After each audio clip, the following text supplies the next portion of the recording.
ଆଜି ତ ତାଙ୍କର ଯିବାକୁ ମାନେ 365 ଦିନ ଯେଉଁ କୁହନ୍ତି ହେଇଯାଇଛି, କାହିଁକିନା ଘଟଣା ତ 22/6/2025ରେ ଘଟିଥିଲା।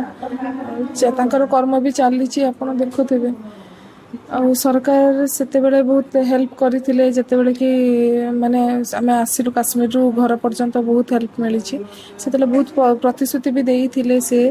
ଆଉ ତାଙ୍କ ପ୍ରତିଶ୍ରୁତି ଅନୁସାରେ ଯେମିତିକା କି ମୋତେ ଚାକିରି ଦେବା, ସରକାରୀ ଚାକିରି ଦେବା, ପୁଅର ପାଠପଢ଼ା, ତା ସାଙ୍ଗରେ ଆର୍ଥିକ ସହାୟତା, ଏସବୁ ପ୍ରତିଶ୍ରୁତି ସେତେବେଳେ ଥିଲା।